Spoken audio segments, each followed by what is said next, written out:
Good morning, this is John Spire with the latest news. Buncombe County students head back to school today, except for some kindergartners who will begin the school year tomorrow. 4 other western North Carolina school districts returned to school last week, and students in 11 more western North Carolina districts will begin over the next 2 weeks. Students piled on buses, filed into classrooms, and flooded school hallways yesterday as the school year began in Asheville City Schools.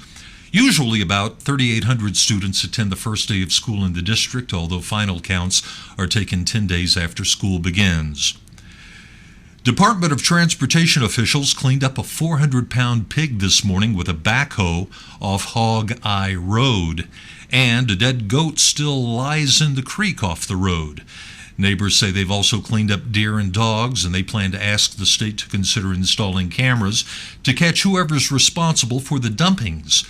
DOT crews say they plan to crack down on the illegal dumping. Bear hunters will join the crowds of visitors enjoying the DuPont State Forest this fall, and that has some people worried. Wildlife officials have scheduled a special hunting season for bear, deer, and wild hogs in the popular DuPont Scenic Recreation Area. Visitors we spoke with say they don't oppose the deer hunting season, but they don't plan to visit the forest during those days because they feel the hunters will be too close to people enjoying the recreation areas and hiking the falls. The bear hunts are scheduled during the first 3 weeks in October and November. Crops on many local farms are producing far less than usual thanks to the high temperatures. Farmers like Joe McDaniels say they will not even harvest half of what they planted because of the hot temperatures that have stunned the growth of many crops. County extension agents say the triple-digit heat came at a bad time for farmers who were already dealing with a severe drought. And officials say at this point no relief has been offered through the state, but they say the odds are that the state will eventually offer some sort of relief program. The record-breaking heat is creating a possible dangerous situation at some area playgrounds that parents need to be aware of. The high temperatures can be uncomfortable, but the heat can also push the temperatures on the playground equipment into the hundreds. Some local parks and recreation departments are considering canopies around the playgrounds to offer some shade. Others say they continually add shaded areas to recreation sites every year. In world and national news, a powerful 7.9 magnitude earthquake shook Peru's coast near the capital of Lima, killing at least 135 people and injuring more than 1,300 others in cities far to the south. The National Civil Defense Institute's website said the quake toll had reached 337 dead and 827 injured. However, spokesman said it was unclear how many people had been killed.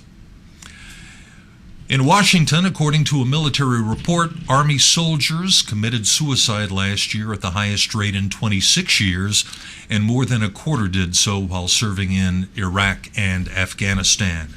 The report obtained by the Associated Press ahead of its scheduled release later today found there were 99 confirmed suicides among active duty soldiers during 2006, up from 88 the previous year, and the highest number since the 102 suicides in the 1991 Persian Gulf War. In Baghdad, rescuers used bare hands and shovels yesterday to claw through clay houses shattered by an onslaught of suicide bombings that killed at least 250 and possibly as many as 500 members of an ancient religious sect in the deadliest attack of the Iraq War. Rescuers in Huntington, Utah, searching for 6 trapped coal miners, got 2 pieces of hopeful news yesterday. Images of an intact chamber with potentially breathable air and the sound of mysterious vibrations in the mountain. Video images from the same shaft showed an undamaged section, complete with a ventilation curtain that divides the intake air from the exhaust air. Behind the curtain, in theory, the men might have found refuge and breathable air. Bands of rain from Tropical Storm Irwin fell along the Texas Gulf Coast early today, while Hurricane Dean formed in the open Atlantic, becoming the first hurricane in the Atlantic season. Dean headed toward the Lesser Antilles and the Caribbean and could close in on the islands by Friday. In flood-weary southern Texas, some vacationers packed up. while others vowed to wait out Irwin and its torrential rainfall. The storm is not expected to gain hurricane strength before making landfall later this morning. Even from beyond the grave, Elvis Presley still generates big bucks. And that's even more true this week. Fans from Europe, Asia, Australia, South America, and even exotic locales like Kansas are spending their hard-earned money for t-shirts, coffee mugs, salt and pepper shakers, refrigerator magnets, and other trinkets during the events commemorating Elvis's death 30 years ago.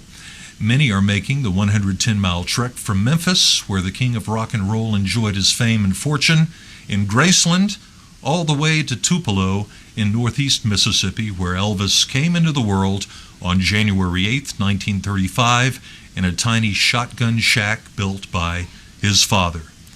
And that's the news. I'm John Spire reporting.